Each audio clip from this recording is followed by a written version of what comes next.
కాళికాదేవి శివుణ్ణి కాళ్లతో తొక్కుతున్నట్టు ఉంటుంది. దీని అంతర్యం ఏంటి? దీని గురించి దేవి భాగవతం, కాళికా పురాణంలో సవివరంగా ఉంటుంది. రక్తబీజుడనే రాక్షసుడు బ్రహ్మదేవుని నుండి వరమును పొంది ఉంటాడు. అదేమిటంటే యుద్ధంలో అతని రక్తం బొట్టు పడిన ప్రతి దగ్గర అతని కన్న వేయిరెట్లు శక్తివంతం అయిన రక్తబీజులు వందలు, వేలల్లో పుట్టాలని వరం అడిగి సాధించుకుంటాడు. వరగర్వంతో ముల్లోకాలను ముప్పు తిప్పలు పెడుతున్న ఈతనిని ఓడించడం ఏ దేవతల వల్ల అవ్వలేకపోయినది. కారణం ఈతని రక్తబొట్టు పడిన క్షణంలోనే వందలు వేలల్లో మరింత మంది రక్తబీజులు వచ్చి క్షణాల్లో సర్వనాశనము చేసేయడమే. దీన్ని నివారించుకునేందుకు సాక్షాత్తు జగన్మాత తన అంశతో కాళికా అను దేవతను సృష్టిస్తుంది. దేవి పురాణం ప్రకారం ఇది కాళికా దేవి జన్మ రహస్యం.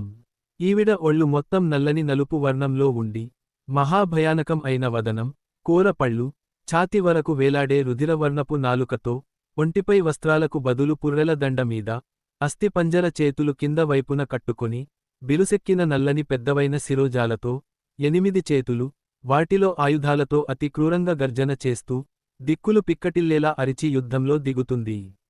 ఈవిడ ఒక రక్తబీజుడిని చంపగనే మళ్లీ యథావిధిగా పుట్టడం మొదలెడతాడు.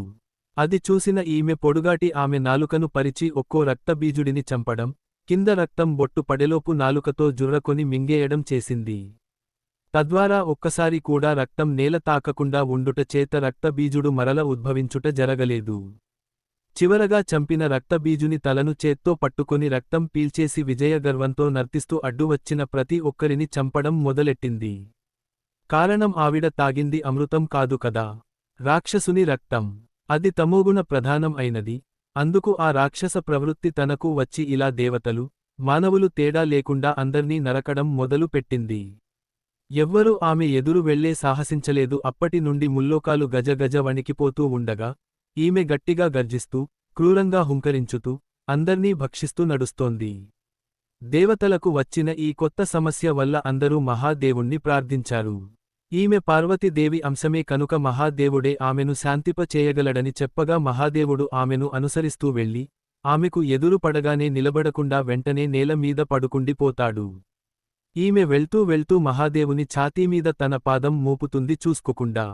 తర్వాత కిందకు చూసి కింద ఉన్నది తన భర్త అని గుర్తించి, నాలుక కరుచుకుని, సిగ్గుతో, బాధతో, భయంతో గట్టిగా రోదిస్తూ, ఏడుస్తూ, వెనక్కి మళ్ళుతుంది.